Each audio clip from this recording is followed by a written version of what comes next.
Welcome back to the Forge, ladies and gentlemen. Today is going to be a wonderful day because today we are tooling up for a new project that I think you will be excited about because I am over the moon and excited and also terrified to start. But I am ready to start it and I'm going to go ahead and give it a shot.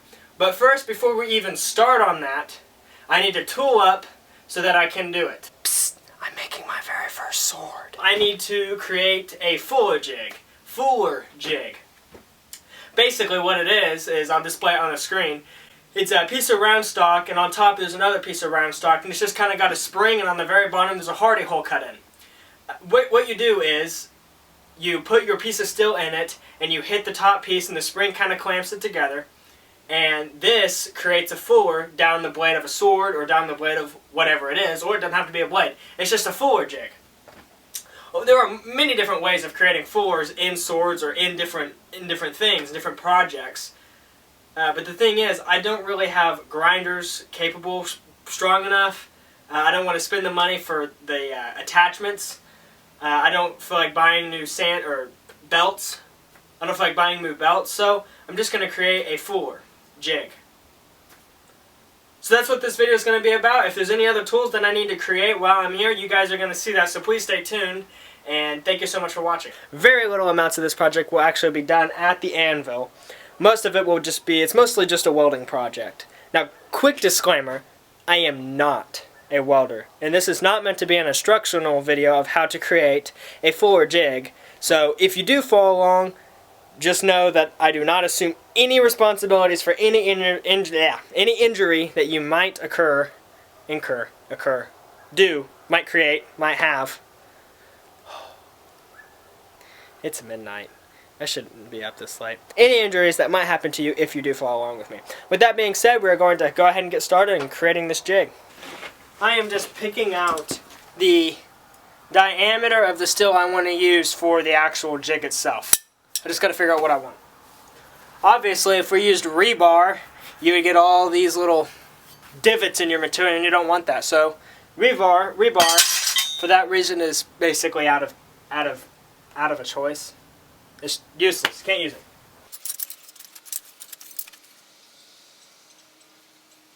Alrighty, I have decided to use this sucker rod right here. I'm not exactly sure what the diameter of it is, but I'll let you know whenever I figure it out. I'm going to go ahead and cut up and get off these ended, ugly looking, whatever I've done in the past, just this ended stuff. This is just a scrap piece of steel.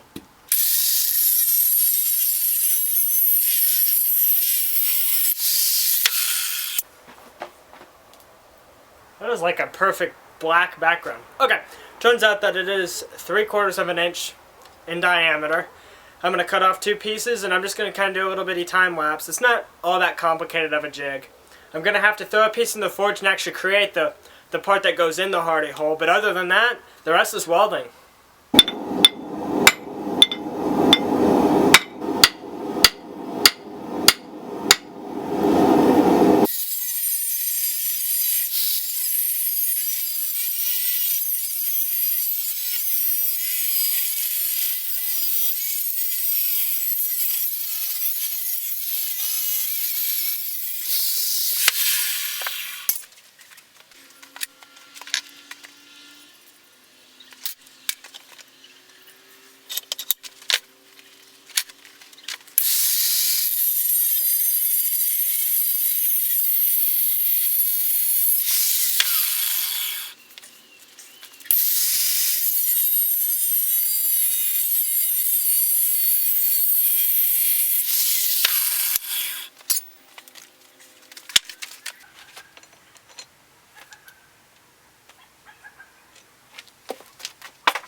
Alright, next day. Went and got a whole bunch of scrap wood for knife handles.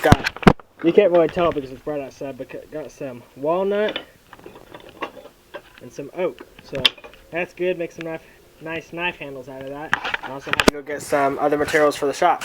Other than that, we just need to get back to grinding these pieces up, and we got to weld them together. It seems my safety glasses have escaped my grasp.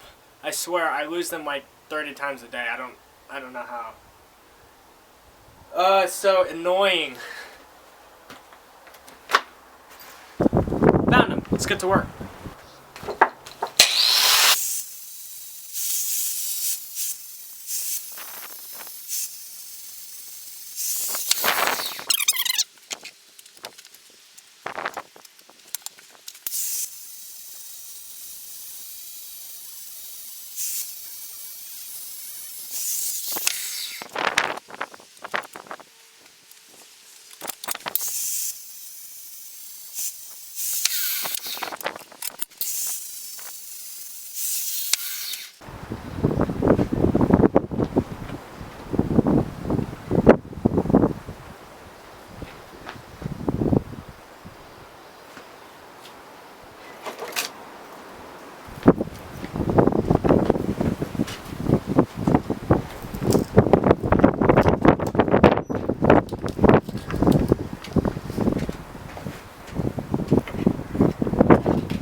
Ladies and gentlemen, thank you so much for watching me as I start this journey on creating my very first sword. Please stay tuned because the actual production of the sword will come out shortly. I know that this was just a little fuller video.